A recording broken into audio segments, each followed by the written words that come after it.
la corde est ouverte et que dans le respect de l'art de votre métier, vous posez toutes les questions. Mais de grâce, il y a une ordonnance de la Cour qui interdit le sénateur Bemba de parler de la deuxième affaire. Donc, je respecte votre métier et je considère que c'est compris de tous. Merci beaucoup. Voilà. Je vous remercie d'être venus nombreux. Beaucoup d'entre vous ont sollicité depuis le 9 juin de pouvoir m'interviewer. Je n'ai pas voulu pour des raisons...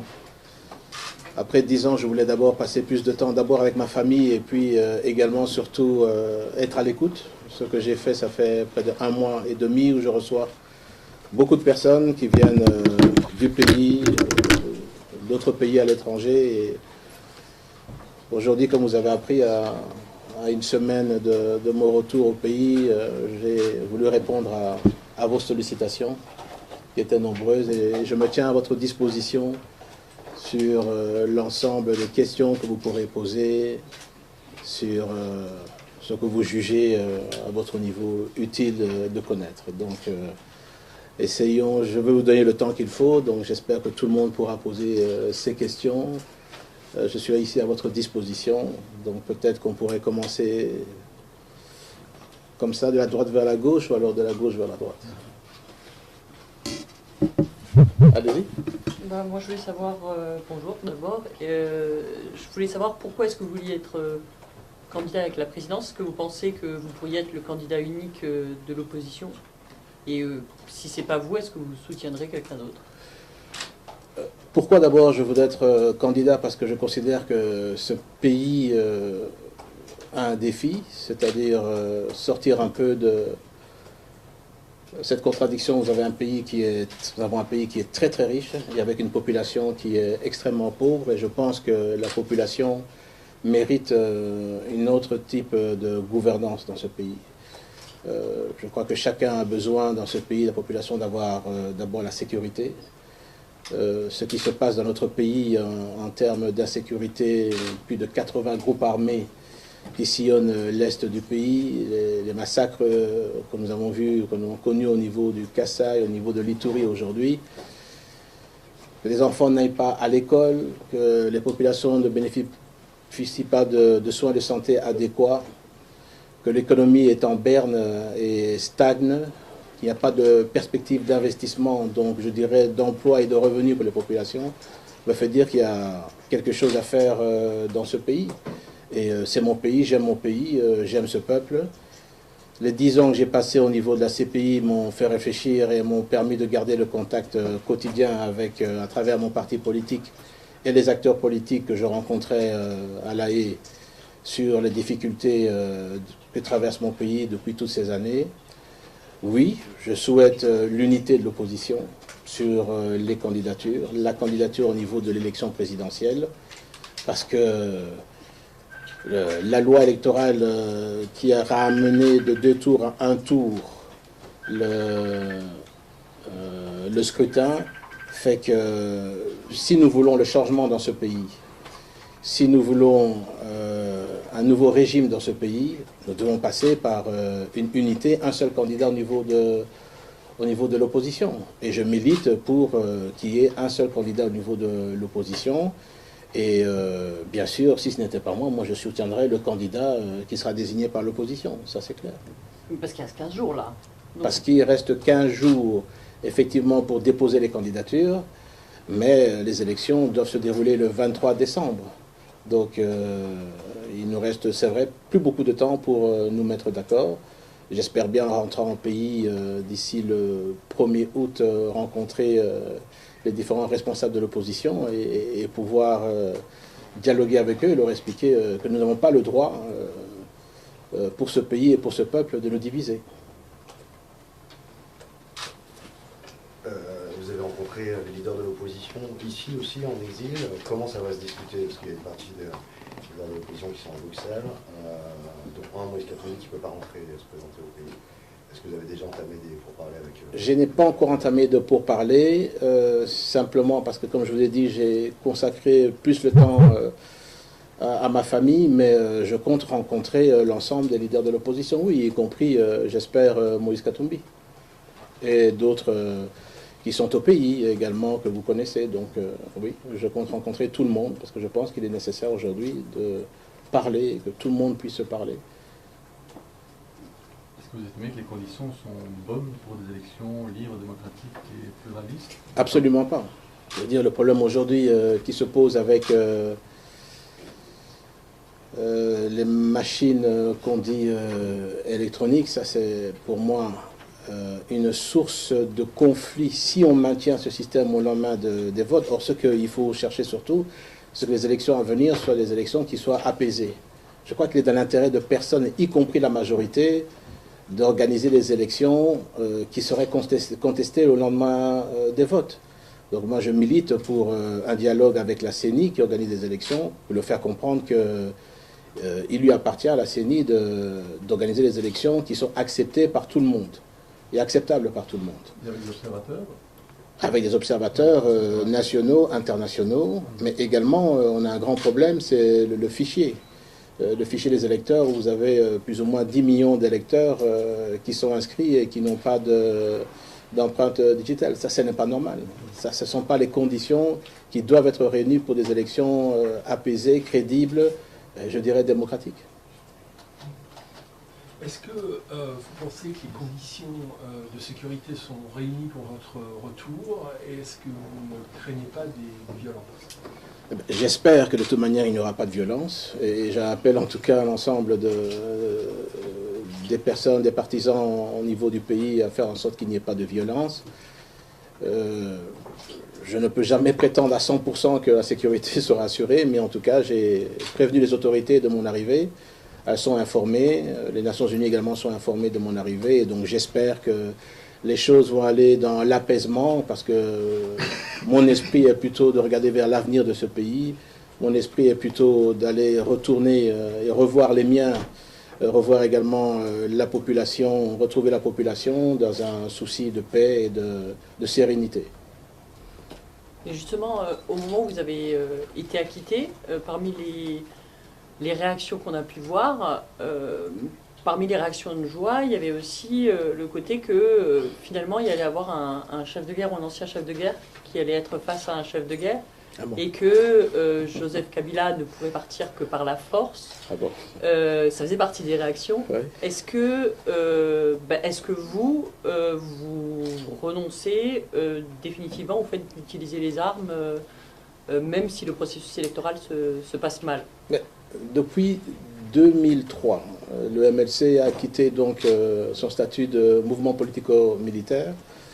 C'est inscrit comme parti politique jusqu'aujourd'hui. Donc la question des armes a été résolue définitivement au juillet 2003, lorsque nous avons rejoint et nous avons réunifié le pays, réunifié les armées, réunifié l'administration. Et aujourd'hui, pour nous, c'est le combat, il est démocratique et je ne pense qu'un combat au niveau des urnes, s'il doit y avoir combat. Même si l'élection n'est pas crédible ou que... Eh bien, nous utiliserons tous les moyens que le droit nous offre, c'est-à-dire d'aller en justice, de porter ça au niveau tant national qu'international et de faire valoir nos droits à ce niveau-là. C'est ça également la partie du combat. La loi électorale exige que, James Bond dans le magazine, oui. La loi électorale exige que vous soyez au moins une année de façon continue en RDC. Oui. Après avoir passé 10 ans à l'extérieur, comment allez-vous continuer ça? Et la deuxième question, en tant que compatriote, vous êtes sorti, tout le monde a au moins applaudi votre sortie. Est-ce que les chefs de l'État vous ont appelé pour vous féliciter? Ah bon. Donc, comme vous savez, oui, la loi est là, mais la loi également parle de cas de force majeure.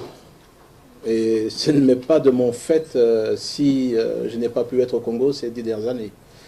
Donc il faut comprendre que c'est un cas de force majeure et qu'en droit, ce sont des éléments qui portent au niveau de mes droits également de pouvoir me présenter au niveau de l'élection. Avez-vous reçu le coup de fil de Kabila? Non, je n'ai reçu aucun coup de fil de Kabila et même aucun coup de fil d'un proche de Kabila. Donc, je n'attendais pas d'ailleurs un coup de fil non plus, mais je n'ai pas reçu. Donc vous êtes certain que vous pouvez légalement vous présenter comme candidat, vous remplissez toutes les conditions pour être candidat à l'élection? Non, en tout cas, à mes vues, oui.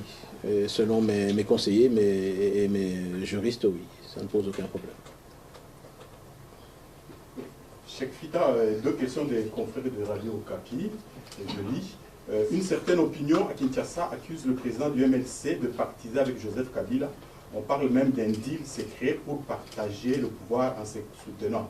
Qu'en est-il au juste? La deuxième question, que pensez-vous du plébiscite très fort de Monseigneur Monsengo comme probable candidat à l'élection présidentielle? Seriez-vous prêt à désister en sa faveur ou c'est lui envers vous?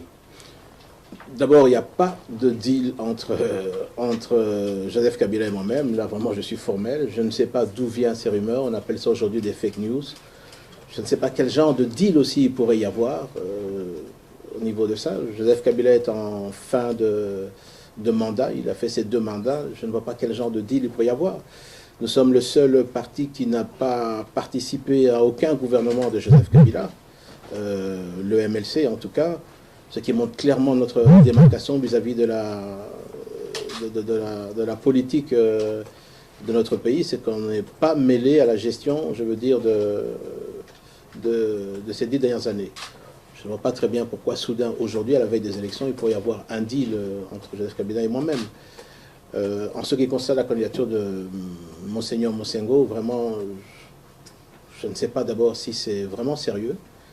Mais il lui appartient de dire s'il est candidat ou pas. Il a jusqu'au 8 août, mais je n'ai aucune indication pour le moment qui me confirme qu'il serait candidat. Donc je ne voudrais pas supputer sur des rumeurs.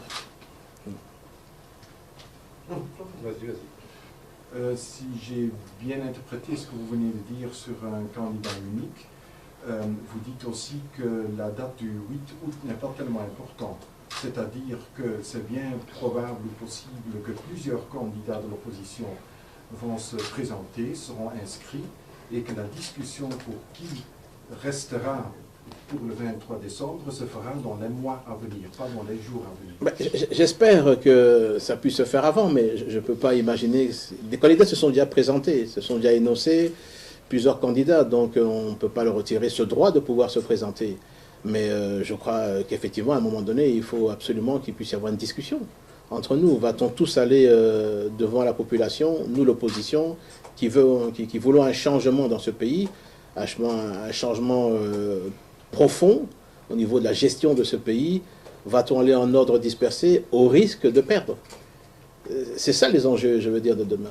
Et donc vraiment, je milite pour une candidature unique de l'opposition. Et je militerai et je discuterai et je m'efforcerai à pouvoir amener l'opposition à comprendre qu'il nous faut une candidature unique. Et ce candidat unique ne doit pas être vous-même nécessairement? Non, absolument pas. Je fais partie de l'opposition, oui, je crois que c'est un secret pour personne, mais celui qui sera le mieux à même de pouvoir défendre, je dirais, les couleurs et les ambitions de l'opposition pour une alternance demain, oui, je l'appuierai. Encore une chose, si jamais le président Kabila se présente quand même, et vous connaissez le scénario prévu peut-être avec un cours constitutionnel qui va dire qu'il y a eu changement de constitution, etc., etc., quelle sera votre réaction et la réaction de votre parti? Écoutez, d'abord, vous me demandez de prendre position sur quelque chose qui n'est pas arrivé. Le président Kabila ne peut plus se représenter. La Constitution est claire. Les accords de la Saint-Sylvestre qui ont été signés au niveau de la Sainte-Co est très clair aussi, les engagements sont clairs. Donc je ne vois pas très bien comment est-ce qu'on pourrait aller au-delà de ça, et je n'ai pas encore entendu formellement le président Kabila dire qu'il va se présenter. Donc pour moi, la Constitution est là, et j'ai toujours entendu qu'elle va être respectée. Et si elle ne l'était pas? Eh bien, ce serait un désastre pour le pays. Parce que n'oublions pas que le président de la République est le garant de la Constitution, le garant du fonctionnement des institutions. Quel serait votre rôle, justement, M. Bemba, si la Constitution n'était pas respectée et que Joseph Kabila se représentait aujourd'hui? Mais là, le problème que vous me posez, c'est que ça n'a pas encore eu lieu. Donc, je ne vais pas vous donner une réponse sur un scénario qui ne s'est pas encore présenté. Qu'est-ce qui attire votre légitimité si, pour être ce candidat unique, si on y arrive? Je pense que je vais réserver la primeur des atouts au niveau de l'opposition, si vous comprenez. J'ai une certaine expérience au niveau du pays. C'est vrai qu'au niveau du pays, j'ai une expérience au niveau de la gestion de la sécurité, au niveau d'un territoire, au niveau de la gestion, je veux dire, des affaires de l'État en tant que vice-président. Je voudrais plutôt réserver les arguments au niveau de l'opposition, et ce ne doit pas être un débat personnel. Je pense que ce sera un débat d'abord structurel, de savoir d'abord quel est le programme que l'opposition veut amener demain. Et ça, j'ai un programme à présenter, je ne sais pas aussi où est-ce qu'il est là. J'ai un programme que je vais présenter donc au niveau de l'opposition, et ensuite, après qu'un programme d'abord ait été établi, on s'est mis d'accord sur une vision commune. La deuxième étape sera de pouvoir désigner quel est l'homme et les hommes qui pourront animer ces institutions. Je ne veux pas encore vous le donner parce qu'il y a encore des coquilles, mais voilà un peu le programme. Il y a plus ou moins 200 pages de ce que j'ai écrit lorsque j'étais à La Haye et ce que je vais présenter le moment venu au niveau de l'opposition. Donc c'est un programme que j'ai écrit lorsque j'étais à La Haye. Il parle de l'ensemble de ma vision, tant économique, sociale, éducatif, sanitaire, écologique, et je le dirai le moment venu, je le rendrai public le moment venu également, mais il est ici. Donc je ne pars pas les mains vides en point de vue vision. Il vous a changé? Vous savez, 10 ans que vous faites effectivement dans ces conditions, ça change un homme. Ça vous permet de réfléchir d'abord sur vous-même. Ça permet également de pouvoir réfléchir sur les causes que vous militez et que vous servez. Évidemment que Jean-Pierre Bemba, je ne suis pas le même homme que j'étais il y a 10 ans. D'abord, j'ai 10 ans de plus.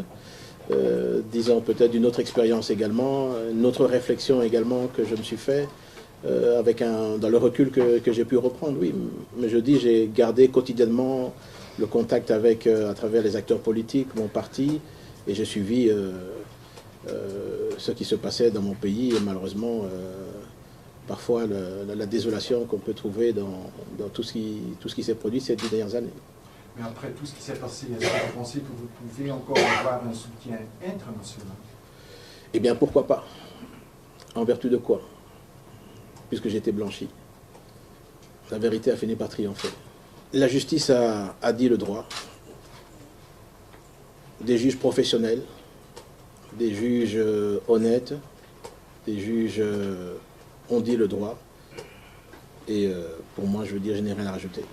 Vous savez très bien que beaucoup d'acteurs internationaux vous ont laissé tomber dès votre arrivée à La Haye. Ça, je ne sais pas. Vous le savez peut-être, moi je ne sais pas.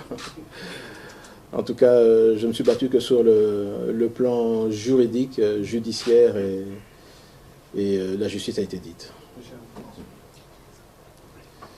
Je fais un retour en arrière, Baudouin Baouti, indépendant. Je fais un retour en arrière il y a 11 ans. Oui. Le procureur général de la République avait lancé un mandat d'arrêt contre vous après les affrontements entre votre garde et les troupes du Kabila. Et il voulait vous poursuivre pour auteur intellectuel des infractions commises par vos militaires. Là, ma question est celle-ci. Est-ce que l'action publique ouverte à cette époque est éteinte? Écoutez, vous m'apprenez quelque chose. Si c'est le domaine judiciaire, il faut laisser le domaine judiciaire. Mais en tout cas, en ce qui me concerne, je n'ai pas plus d'éléments là-dessus. Vous avez passé 10 ans à La Haye, et un grand nombre de vos anciens amis ont témoigné contre vous. Ils sont aujourd'hui dans l'opposition, ils sont dans la majorité. Et certains disent que votre retour serait une vengeance. Que répondez-vous? Ah non, ça d'abord, je ne sais pas vous confirmer si des personnes ont témoigné contre moi et qui étaient avec moi. Mais ce que je peux vous dire, en tout cas, c'est que mon retour au pays est sans idée de rancune ou de vengeance, ou sans amertume, en tout cas. Ça, je peux vous dire. Je regarde vers le passé, en ayant mis un terme et un trait à tout ce qui a pu arriver comme vous dites, de trahison, de changement. Vous savez, dans la vie politique, ce sont des choses qui arrivent, et pas simplement en RDC. Mais moi, je regarde sur l'avenir de ce pays surtout, et ma vision est tournée vers l'avenir. Et je veux dire, le passé, vraiment, n'a plus beaucoup de place dans ma mémoire. Voilà. Vous dites que vous étiez en contact avec votre parti, vous continuez à diriger à distance. C'est donc vous qui avez pris la décision de rallier l'accord du 31 décembre, le 5-6-2, pour l'application, finalement, n'a jamais été convenue. Oui. Vous n'avez pas l'impression d'avoir été trahi D'abord, vous savez que nous avons rallié avec beaucoup de difficultés. Si vous vous souvenez, les étapes, nous n'étions pas partie prenante dans cette réunion, parce que nous savons qu'en général, les accords n'ont jamais été respectés. Et nous ne voulions pas non plus à un moment donné être tenus responsables de l'échec ou de la non-participation d'un accord quelconque. Mais comme vous avez pu vous en rendre compte, on s'est abstenu au niveau du MLC de participer à un gouvernement quelconque. On s'est contenté de pouvoir remettre les uns les autres dans le droit en faisant respecter la Constitution. Et nos débats, les personnes du MLC qui ont participé, qui ont eu à participer dans ce dialogue, étaient de rappeler aux uns aux autres la Constitution. Malheureusement, on regrette une fois de plus que ces accords n'ont pas été respectés. Mais nous le disions avant. Nous étions ceux qui le disions avant. C'est pour ça qu'à un moment donné, on a été critiqués parce qu'on ne voulait pas participer. Mais la raison pour laquelle nous n'avions aucune garantie sur la réalisation de ces accords. Nous avions beaucoup de doutes. Et aujourd'hui, l'avenir nous donne raison. Oui, chef Fita pour les 3 lignes de Congolais de Belgique. Le président sortant, M. Joseph Kabila, a fait un discours devant les chambres. Il a présenté un bilan. Et qu'en pensez-vous? L'opposition s'est réunie et a sorti un communiqué hier à ce sujet. Nous regrettons que dans tous les éloges que le président de la République a évoqués sur les réalisations, qu'il y a un contraste avec la misère de la population. Il y a un véritable contraste avec ce que vit le peuple congolais au quotidien. On nous a parlé de construction de routes, mais ce que je sais, c'est que à l'intérieur du pays, les routes, la majorité des routes ne sont pas praticables. Au niveau sanitaire, je pense que ceux qui sillonnent l'intérieur du pays se rendent compte qu'il y a beaucoup de problèmes au niveau de la fourniture en médicaments et en équipements des installations hospitalières sanitaires. Au niveau éducatif, vous savez que les enfants, nous avons un taux d'analphabétisation qui est très élevé au niveau du pays, ce qui fait que tous les enfants ne vont pas à l'école. Et ça c'est déplorable. Pour moi, je ne peux pas considérer qu'un enfant de 6 ans, 7 ans, 8 ans, 10 ans, 15 ans soit dans la rue. Un enfant doit pouvoir être à l'école et doit avoir l'obligation de pouvoir aller à l'école. Donc, lorsque j'entends ce discours, j'ai l'impression que c'est 2 mondes différents entre ce que nous vivons en termes de sécurité. Lorsque je reprends un peu le désastre qu'il y a eu au Kasaï dernièrement, à l'Ituri en ce moment, au niveau du Kivu, pratiquement Beni, Butembo, et le Bas-Congo aussi, et qu'on me parle que la sécurité est rétablie, j'ai quelques doutes sérieux à avoir là-dessus. Comment vous voyez la relation avec le Rwanda pour le futur? Le Rwanda est un pays voisin à la RDC. Nous sommes, comme 9 autres pays de la RDC, nous sommes condamnés à pouvoir, entre guillemets, vivre ensemble. Et je comprends les préoccupations du Rwanda qui est d'ordre sécuritaire vis-à-vis des groupes armés rwandais qui se trouvent sur nos territoires. Mais je pense que là-dessus, il faut continuer le dialogue avec le Rwanda. On ne peut pas le stopper. Et il faudrait, dans ce cadre de ce dialogue, que la RDC aussi mette sur la table ce qu'elle considère être ses préoccupations vis-à-vis du Rwanda.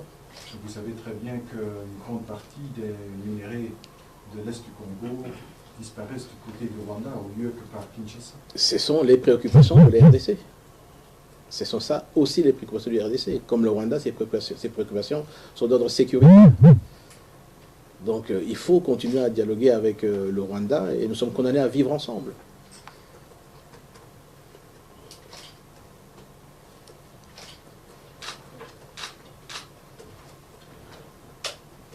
Quand comptez-vous rentrer précisément et comment allez-vous organiser votre retour?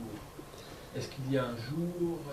Comment ça va se passer? Je compte arriver à Kinshasa le 1er août, le mercredi 1er août, dans la matinée, par un avion. Privé. Privé. Voilà. Dans un avion privé? Oui.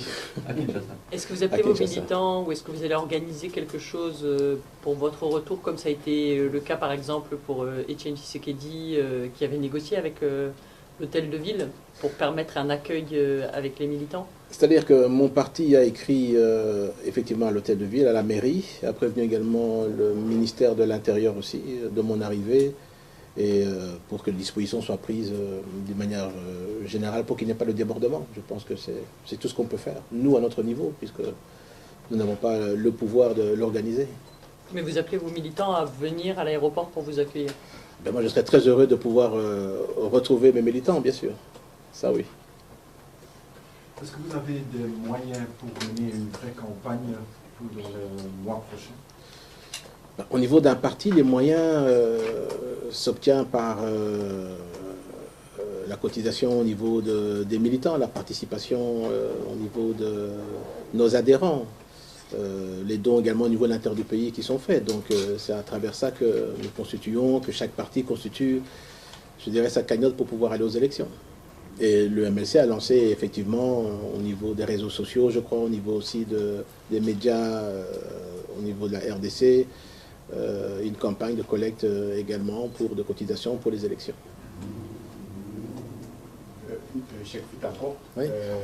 Etienne Tshisekedi est décédé il y a 1 an et demi. Son corps est toujours ici à Bruxelles, dans une chambre froide. Et on ne parvient toujours pas à le rapatrier. Comment vous interprétez cela et qu'est-ce que vous en dites? Je trouve ça tout à fait anormal dans nos cultures en plus bantoues qu'un corps puisse rester comme ça après 1 an et demi dans une morgue, dans un frigo.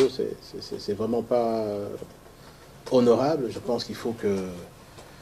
Je ne peux pas m'avancer, mais que ce soit le gouvernement, que ce soit la famille, puisse tout faire pour ramener le corps du président Tshisekedi. Il est venu me voir 2 fois à La Haye. Je l'ai reçu. Ce qui se passe, je veux dire, n'est pas digne. Et j'espère que le corps du président Tshisekedi va revenir et être enterré dignement, comme il se voit. Vraiment, je l'espère. Est-ce que vous confirmez que vous avez eu les passeports diplomatiques congolais? Vous avez été revu par le Congo? Ah oui, donc il y a eu beaucoup de fantasmes sur ce passeport. Tout d'abord, je tiens à vous rappeler que je suis encore sénateur en fonction. J'ai écrit, lorsque j'ai été libéré, au président, j'ai écrit au président du Sénat, comme les autres sénateurs, les 110 autres sénateurs de la RDC, pour lui demander qu'il puisse intervenir pour que je puisse obtenir un passeport. Et en tant que sénateur, j'ai droit à un passeport diplomatique. Ce qu'il a fait, il a adressé un courrier au ministre des Affaires étrangères, chez Kutundu, qui lui a répondu qu'il allait organiser que je puisse obtenir le passeport. Et dans les 2 semaines qui ont suivi, j'ai pu obtenir mon passeport, comme tout autre sénateur obtient son passeport. Donc, je sais qu'il y a eu beaucoup de fantasmes là-dessus, mais j'ai obtenu mon passeport comme tout le monde. Mais comment vous expliquez que le gouvernement vous laisse rentrer sans faire trop de difficultés, alors qu'on voit que pour Moïse Katumbi, il est au moins poursuivi, il y a plusieurs affaires qui ont été lancées contre lui. Lui, il a l'impression que c'est pour l'empêcher justement de rentrer au pays et qu'il est menacé ainsi. Comment vous expliquez que vous, on vous laisse rentrer et pas Moïse Katumbi? Je ne veux pas rentrer dans cette polémique. J'espère que Moïse Katumbi pourra rentrer au pays. Je l'espère vraiment pour lui.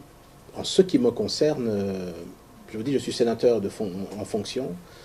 Et j'ai été dans un cas de force majeure, je n'ai pas pu rentrer dans mon pays ces 10 dernières années. Mon souhait de pouvoir retrouver les miens, retrouver la population. Et jusqu'à présent, en tout cas, mon objectif, c'est de rentrer donc le 1er août à Kinshasa. Et c'est ce que je compte faire et ce que je vous annonce. L'un des autres points qui était un petit peu polémique ces derniers temps, c'était le fait qu'Emmanuel Ramazani Chadari, qui est le secrétaire permanent du PPRD, le parti présidentiel, soit venu au congrès du MLC, ce qui a beaucoup surpris en fait le reste de l'opposition. Comment vous expliquez qu'il soit venu alors qu'il ne vient pas d'habitude aux autres réunions politiques de l'opposition? Le MLC s'est inséré depuis 2003 et 2006 d'ailleurs après les élections comme une opposition républicaine. Donc nous sommes de l'opposition, nous sommes le parti qui n'a jamais participé à aucun gouvernement du président Kabila. Nous considérons, je veux dire, la majorité présidentielle et l'ensemble des partis qui la considèrent comme des adversaires politiques et non pas des ennemis politiques. Si vous avez suivi le discours du secrétaire général, Mme Bazaïba, lors de ce congrès, elle n'a pas mâché ses mots. Je pense qu'elle a dit devant les représentants de la majorité présidentielle les mots sur la gestion du pays. Elle a clairement expliqué que ce qui n'allait pas dans tous les secteurs, nous sommes dans notre rôle de l'opposition. N'oubliez pas que le même rôle, nous l'assumons au niveau de l'Assemblée nationale, au niveau du Sénat, et même si nous sommes minoritaires, nous avons l'habitude, devant les membres de la majorité présidentielle, de décrier, je veux dire, la gestion de ce pays. Et nous l'avons fait à cette époque. Nous avons invité tous les partis politiques.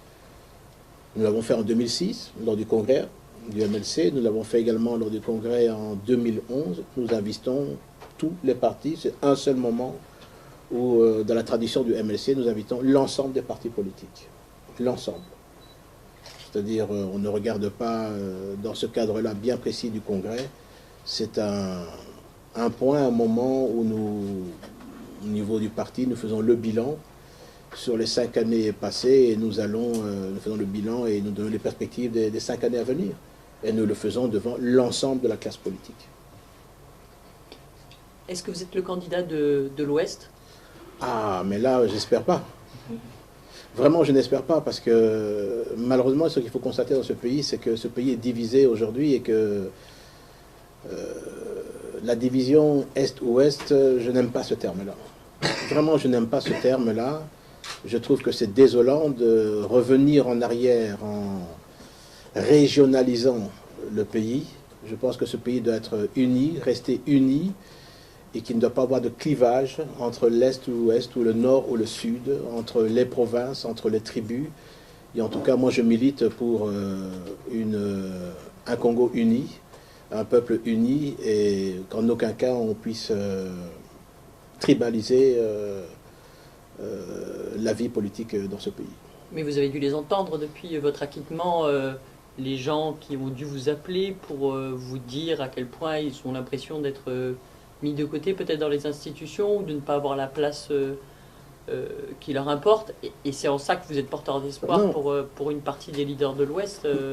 Mais ils ont raison, ils ont raison parce que la gestion tant de l'armée, des services de sécurité, je dirais de l'économie de ce pays se trouve entre les mains, je veux dire,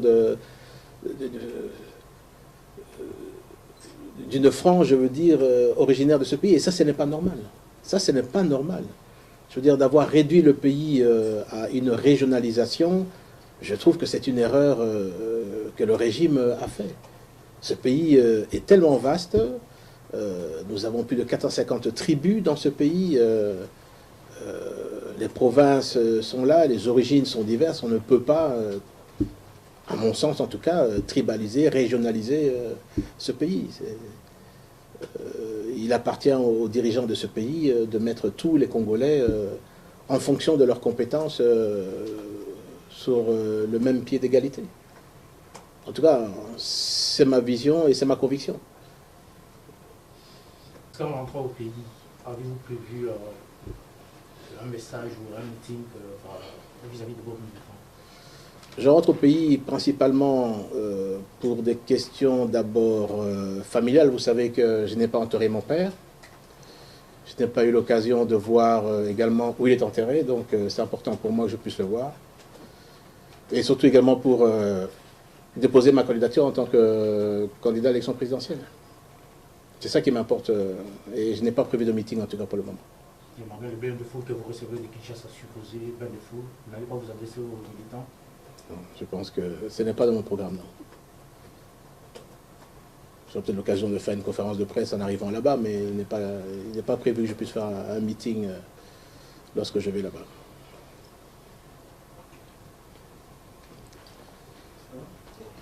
Je pense que une dernière question. Peut-être une dernière question. Je vous remercie en tout cas d'être venu, d'avoir patienté un petit peu. Et surtout, je sais que beaucoup ont entendu depuis plus d'1 mois. Je promettais que je ferais cette conférence, elle est faite aujourd'hui. J'espère que j'ai eu l'occasion de répondre à toutes vos questions. Et s'il y en avait d'autres à l'avenir, n'hésitez pas à pouvoir me consulter, je serai toujours ouvert. Merci.